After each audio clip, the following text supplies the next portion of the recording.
Nesse vídeo de hoje eu vou te contar por que eu abandonei a Igreja Maranata e o cristianismo, me tornei ateu e depois descobri algo mais profundo, algo mais além. E por que eu vejo que foi a melhor coisa que eu fiz na minha vida. Se não foi a melhor, foi uma das melhores coisas que eu fiz na minha vida, foi ter abandonado a igreja de religião e cristianismo.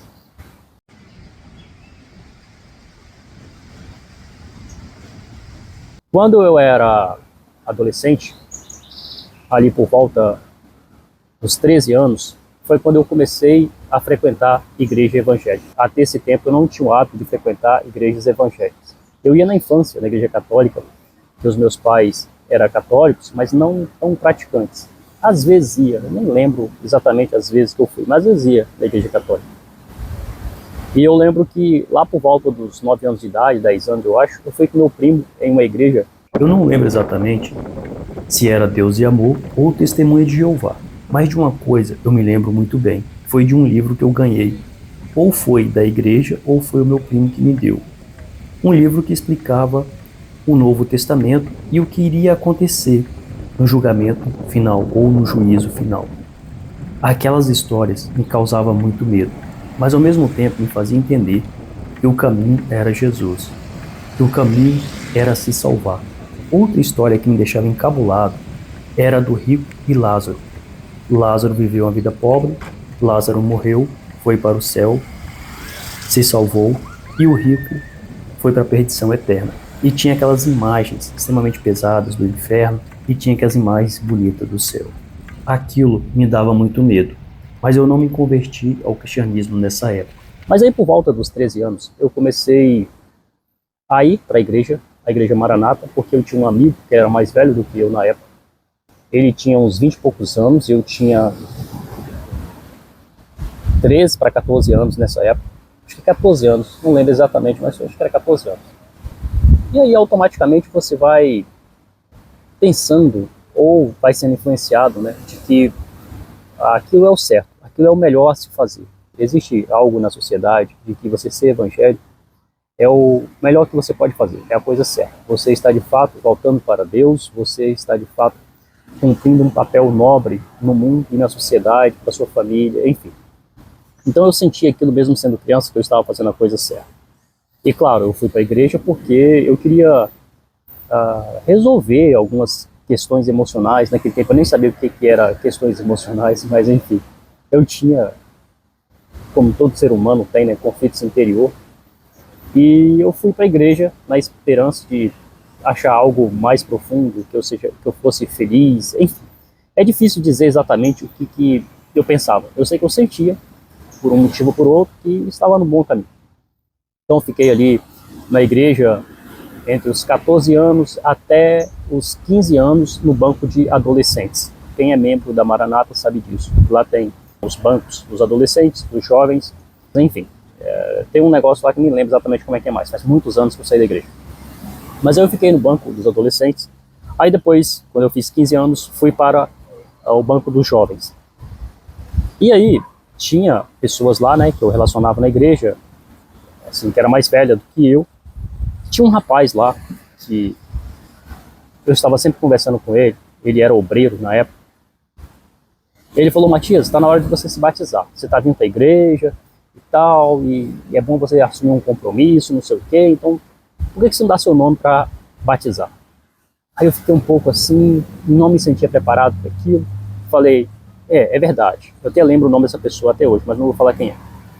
Aí eu falei: é verdade, vou dar meu nome para ser batizado. Só que eu dei o nome não querendo dar. Sabe aquela coisa de adolescente, criança? Até pessoas adultas têm isso, de não querer desagradar ou não sabe exatamente o que está fazendo, mas não quer fazer aquilo. Era assim que eu estava me sentindo. Aí eu dei o nome para o batismo. A partir daquele momento eu comecei a me sentir angustiado, porque de fato eu não queria me batizar, eu não queria me comprometer com aquilo. Até porque a mensagem passada na igreja é de que quando você se batiza, você assumiu um compromisso muito maior diante da igreja, diante de Deus, diante de Jesus, e se você sair, você vai para o inferno, enfim, aquela coisa toda que muitos cristãos sabem como é que é.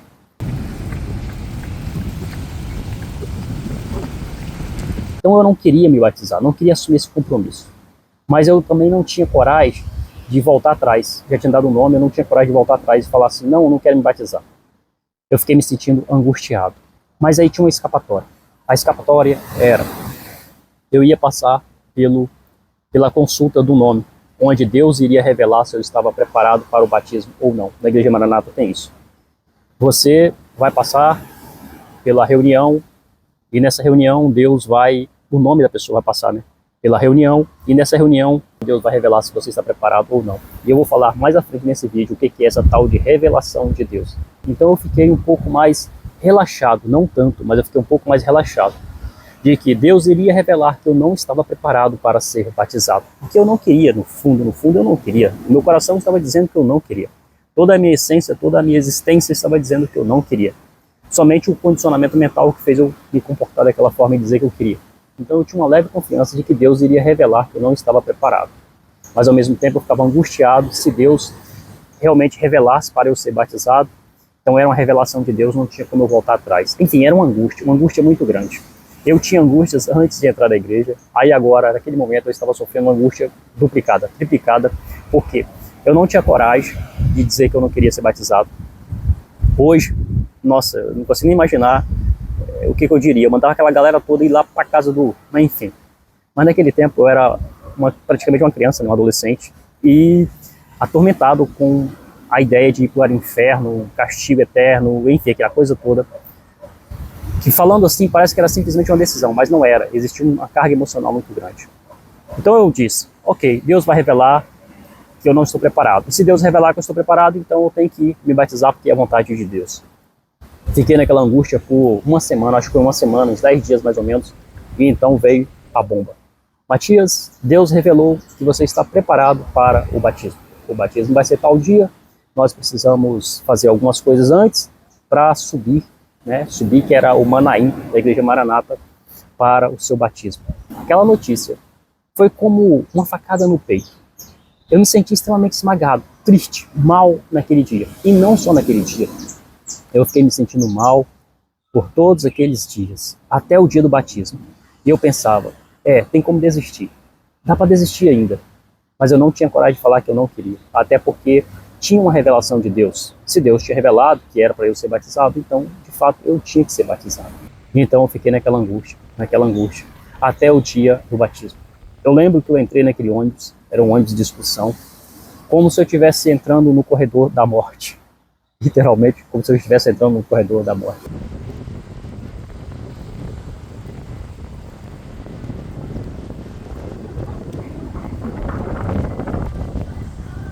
Lá no Manaim, não lembro exatamente o que aconteceu, parece que chegamos de tarde, dormimos lá, isso faz muitos anos.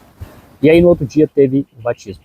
Eu lembro que uma menina que era do banco de adolescentes também, depois foi para o banco de jovens na mesma época, ela tinha acho que um pouquinho mais, talvez alguns meses mais velha do que eu, ou coisa do tipo, que era muito amiga, muito companheira minha na igreja. Então ela tirou uma foto no dia do batismo. E depois ela me deu essa foto. Eu acabei escondendo essa foto para não ver essa foto, porque eu tinha raiva dessa foto. E depois de alguns anos eu rasguei essa foto, joguei fora. Até me arrependo, porque hoje eu poderia mostrar essa foto aqui, seria muito bacana. Enfim, mostrar para outras pessoas como uma prova, né, de que aquilo é algo insignificante. Mas enfim, deixa esse assunto de insignificante para contar em outro vídeo. Só quero dizer que não tem mais essa foto. E depois desse batismo, as coisas não melhoraram. Na verdade, piorou dentro de mim. No dia mesmo que eu estava voltando, esse mesmo rapaz que sugeriu para eu colocar o meu nome para ser batizado, ele fez uma pergunta muito idiota e desconfortável dentro do ônibus que a gente estava vindo da excursão. Passamos diante de um pátio, não me lembro se era da Chevrolet, se era da Volks, e tinha dezenas, talvez centenas de carros assim. Aí ele perguntou, Matias, você trocaria a sua alma por todos esses carros? Aí eu falei, não, claro que não, jamais. A minha alma é a coisa mais preciosa, eu lembro disso até hoje. Só que, na verdade, eu não estava sentindo nada daquilo. Aquilo para mim era algo insignificante. Mas o medo era tão grande de ir para o inferno, o medo era tão grande de uma punição que você responde essas coisas de forma automática. Chegamos na igreja e depois eu fui para casa. E a partir dali começou um tormento, que eu não queria mais aquilo, não queria ficar mais naquela igreja, não queria mais ver aquelas pessoas, não queria mais seguir aqueles princípios, aquelas doutrinas, mas ao mesmo tempo eu tinha muito medo de ir para o inferno, eu tinha muito medo da punição, eu tinha muito medo de contrariar aquelas pessoas da igreja. Então eu falei, eu vou sair dessa igreja e vou para uma outra igreja que eu me identifique mais, que era uma igreja que eu frequentava também, às vezes, antes do batismo, quando eu estava na Maranata, que era a Igreja Batista Betel. E aí eu ia na Igreja Batista Betel, até porque tinha uma amiga lá da minha irmã que era dessa igreja, e às vezes ela me convidava, e eu gostava da igreja porque tinha umas músicas, uns sons mais fortes, mais ritmado, enfim, aquela coisa toda, mas eu sabia também que a doutrina era basicamente a mesma coisa da Maranata ou de qualquer outra igreja. E eu não me sentia realmente pertencente para virar membro daquela igreja. Então, às vezes, eu frequentava escondido, porque tinha que ser escondido. Como eu era membro da Maranata, eu não podia frequentar outras igrejas, existem isso nas igrejas. E a cada dia eu me sentia mais oprimido. Eu via os meus amigos da mesma fase de idade ou um pouco mais velhos, curtindo a vida, vestindo uma bermuda para ir na praia, sentando em um bar para bater papo, rir, dar gargalhadas, e ficando com as meninas da rua, do bairro, enfim, os adolescentes estavam se divertindo. E eu estava extremamente sério ali na igreja, comprometido com aquele negócio, levando aquilo tudo a sério e achando que era aquilo ao certo, era aquilo que eu tinha que fazer. E eu me sentia esmagado, todos os dias eu me sentia esmagado. O que eu vou fazer? Qual a decisão que eu vou tomar? Qual o melhor caminho? O que eu devo falar? E eu não tinha coragem, não sabia o que fazer. E aquela revolta foi crescendo dentro, e aí, claro, cresce as cobranças, as pessoas começam a falar que agora você é batizado, que você deve fazer algum trabalho da igreja, deve fazer alguma coisa, ajudar em serviços voluntários, enfim. E você vai ficando cada vez mais preso àquilo. E cada vez você aumenta esse laço e fica mais difícil psicologicamente para você desvincular-se daquilo, falar com aquelas pessoas que você não quer fazer mais aquilo, que você não está a fim de fazer aquilo, enfim. Você tem medo da retaliação daqueles que são chamados de irmãos da igreja, você tem medo da punição de Deus, você tem medo do inferno, você tem medo de tudo. É literalmente um inferno interior que a pessoa carrega. Mas ali eu continuei por alguns meses, mas aquilo estava tão esmagador que eu falei, não dá. Eu vou procurar uma outra igreja, eu vou procurar um outro lugar. Eu peguei e saí dessa igreja e comecei a frequentar outra, em outro bairro, um lugar longe, que aí eu não precisaria me deparar no caminho com algum membro dessa igreja, da Igreja Maranata. Então eu fui para uma outra igreja, a Batista Tradicional. E nessa igreja eu também não me identifiquei. Eu vi aquelas pregações, aquele louvor, aquele povo na igreja ali, mas era tudo sem vida, sem alma, era tudo morto, aquele negócio assim, literalmente eu não me identificava com aquilo. Mas eu continuei ali por mais alguns meses e senti que não tinha jeito, não tinha igreja, não tinha doutrina que iria me fazer sentir bem, me sentir feliz, me sentir livre. Foi quando eu de fato me rebelei e abandonei de forma definitiva a igreja. Antes um pouco de abandonar a igreja de forma definitiva, quando eu estava ainda na Igreja Batista Tradicional desse outro bairro, eu encontrei com esse mesmo rapaz que me sugeriu na época para eu colocar o nome para o batismo. Foi o que esteve ali do meu lado acompanhando tudo e foi lá para o batismo e que me perguntou se eu queria ou se eu tinha coragem de trocar a alma pelos carros. Aquele cara era como se fosse uma perseguição, um grude da minha vida.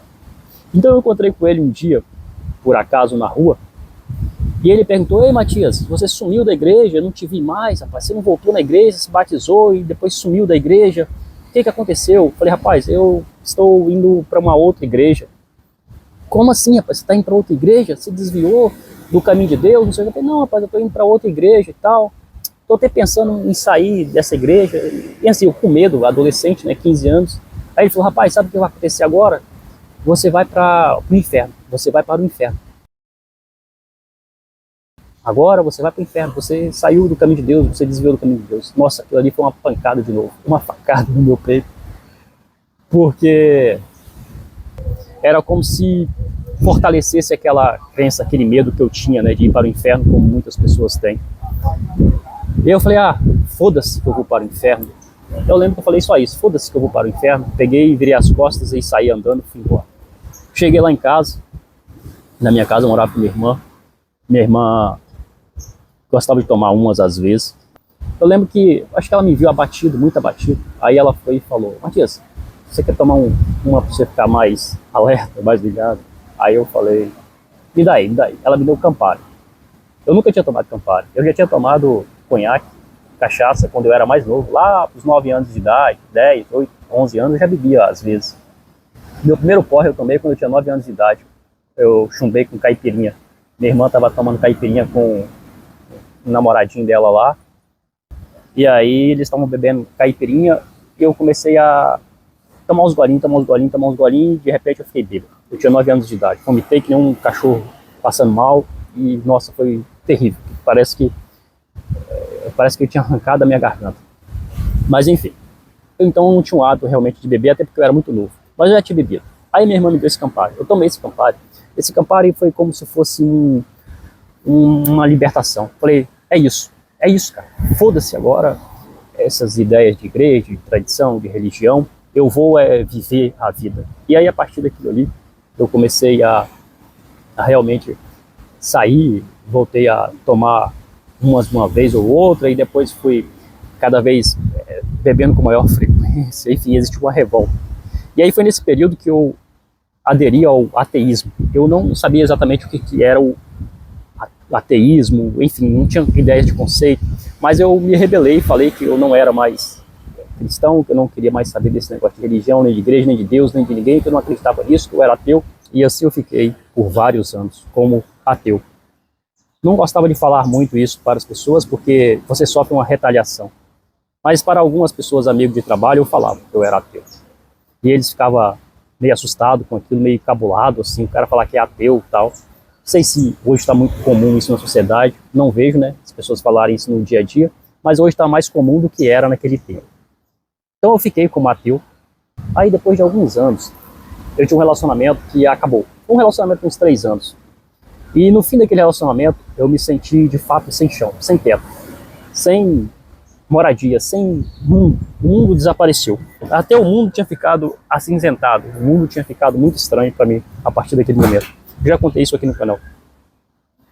Aí, depois daquele momento, como se fosse um marco de novo na minha vida, eu comecei a pesquisar coisas na internet, e aí eu me interessei em pesquisar sobre a origem das religiões, a origem do cristianismo, como o cristianismo surgiu, o que são os mitos. Inclusive eu comprei livros do Joseph Campbell, que foi o maior mitólogo de todos os tempos da história, e comecei a buscar entender o que eram os mitos na Babilônia, no caso as religiões, né, ou as crenças da Babilônia, da Grécia, de Roma, da Índia, das civilizações antigas. Enfim, aí eu fui juntando tudo aquilo e fui vendo que o cristianismo não se salvava também. O cristianismo é uma influência, uma mistureba de religiões, de crenças, de mitos, de lendas muito antigos que se juntaram e acabaram virando o cristianismo.